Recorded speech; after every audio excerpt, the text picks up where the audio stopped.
बड़ी खबर निकल कर आ रही है दोस्तों। सरकार ने कर दिया बड़ा ऐलान। दिन भर की 20 बड़ी खबर और देश के अलग अलग राज्यों से आ रही सरकारी अपडेट को इस वीडियो में जानने वाले हैं, जिसका सीधा फायदा गरीब और किसान भाई, महिलाओं, बुजुर्गों को होगा। वीडियो को लाइक कर दीजिए और कमेंट में अपने स्टेट का नाम लिखकर अपनी उपस्थिति दर्ज कर दीजिए। मौनी अमावस्या पर आस्था का सैलाब उमड़ा। प्रयागराज से हरिद्वार तक लोगों ने लगाई पवित्र डुबकी। श्रद्धालुओं पर फूलों की बारिश।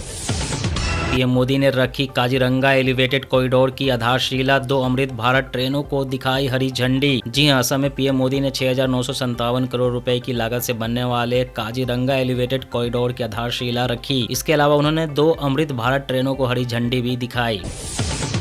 आज यूपी के 2 लाख परिवारों को मिलेगी खुशखबरी। सीएम योगी अकाउंट में भेजेंगे 1-1 लाख रुपए। जी हां, मुख्यमंत्री योगी आदित्यनाथ आज प्रदेश के 2 लाख लाभार्थियों के बैंक खातों में प्रधानमंत्री आवास योजना शहरी की पहली किस्त के रूप में 1-1 लाख रुपए ट्रांसफर करेंगे। पाकिस्तान की नापाक चाल जारी। जम्मू कश्मीर के सांबा में फिर दिखा ड्रोन। सेना ने एंटी ड्रोन सिस्टम एक्टिव किया तो पाक की ओर लौटा। 7 दिन में चौथी घटना सामने आई। पाकिस्तान की ओर से लगातार रात के समय में ड्रोन आते दिखाई दे रहे हैं। इसे लेकर सीमा पर हाई अलर्ट जारी किया गया है। फिर जहरीली हुई दिल्ली की हवा। ग्रैब 3 के बाद अब ग्रैब 4 की पाबंदियां भी लगाई गई। 500 पार हुआ AQI। जी हां, राजधानी दिल्ली में प्रदूषण एक बार फिर से खतरनाक स्तर पर पहुंच गया है, जिसके बाद दिल्ली में ग्रैब 4 लागू किया गया है। ग्रैब 4 के तहत दिल्ली NCR में सभी तरह के निर्माण कार्यों और ट्रकों की एंट्री पर रोक लगा दी गई है। इसके अलावा बच्चों की सेहत सुरक्षा को देखते हुए राजधानी के स्कूलों को हाइब्रिड मोड में चलाया जाएगा। शिंदे गुट ने 2.5 साल तक BMC मेयर पद मांगा। 29 पार्षद होटल भेजे। राउत बोले, शिंदे खुद नहीं चाहते मुंबई में बीजेपी का मेयर हो। जी हां, BMC के चुनावी नतीजों से महाराष्ट्र की सियासत में नया पेच फंस गया है। सूत्रों के मुताबिक शिंदे गुट का कहना है कि कम से कम 2.5 साल शिवसेना का मेयर होना चाहिए। इस पर भाजपा शिंदे गुट में खींचतान शुरू हो गई है। बिहार में अब जनता और अफसरों के बीच मिटेगी दूरियां। नीतीश सरकार ने लागू किया सीधी मुलाकात का सिस्टम। जी हां, अब अधिकारी हर सोमवार शुक्रवार को आम लोगों से मिलने उनकी समस्याओं का समाधान करेंगे। यह पहल ग्राम पंचायत से लेकर राज्य स्तर तक के सभी कार्यालयों में पारदर्शिता और जवाबदेही सुनिश्चित करेगी, जिससे कि जनता को अपनी शिकायतें रखने और त्वरित निवारण पाने में आसानी होगी। ट्रंप ने 8 यूरोपीय देशों पर 10% टैरिफ लगाया। ग्रीनलैंड पर कब्जे का विरोध कर रहे थे। कहा नहीं माने तो जून से 25% टैरिफ लगेगा। जी हां, अमेरिकी राष्ट्रपति डोनाल्ड ट्रंप ने यूरोप के 8 देशों पर 10% टैरिफ लगाने का ऐलान किया है। ये देश ग्रीनलैंड पर अमेरिका के कब्जे की धमकी का विरोध कर रहे थे। ट्रंप चेतावनी दी है कि अगर ग्रीनलैंड को लेकर अमेरिका के साथ कोई समझौता नहीं होता है तो 1 जून से यह टैरिफ बढ़ाकर 25% कर दिया जाएगा।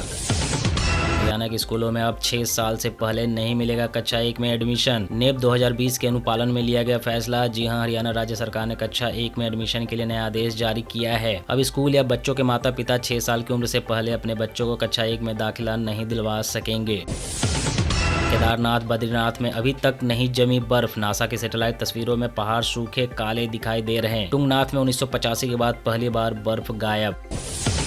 गुजरात में हर जगह डर और भ्रष्टाचार। बीजेपी सरकार पर बरसे अरविंद केजरीवाल। जी हां, अरविंद केजरीवाल गुजरात दौरे पर हैं, जहां वे आम आदमी पार्टी को जमीनी स्तर पर मजबूत कर रहे हैं। उन्होंने बीजेपी के 30 साल के शासन पर तीखा हमला बोला। आरोप लगाया है कि राज्य में डर और भ्रष्टाचार का माहौल है। केजरीवाल ने दावा किया है कि लोग अब आम आदमी पार्टी को बदलाव की उम्मीद के तौर पर देख रहे हैं।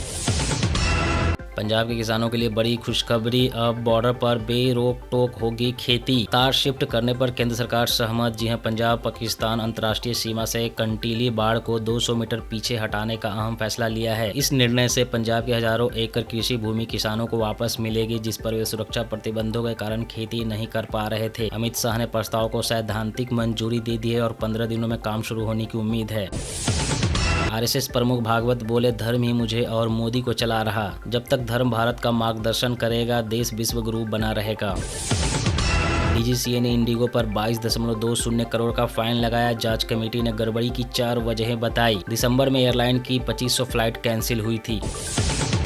मोदी बोले, बिहार में जंगल राज रोका, बंगाल से विदा करेंगे। घुसपैठ रोकने के लिए फेंसिंग जरूरी। ममता सरकार जमीन नहीं दे रही। जी हां, PM नरेंद्र मोदी ने पश्चिम बंगाल में कहा कि यहां की जनता अब असली परिवर्तन चाहती है। हर कोई 15 साल के महज जंगल राज को बदलना चाहता है। PM ने जनसभा को संबोधित करते हुए कहा, घुसपैठिए बचाने के लिए TMC किसी भी हद तक जा सकती है। केंद्र सरकार ने कई बार चिट्ठी लिखी कि बॉर्डर पर फेंसिंग के लिए जमीन चाहिए, लेकिन बंगाल सरकार को कोई फर्क नहीं पड़ता क्योंकि घुसपैठिए इनके पक्के वोटर हैं।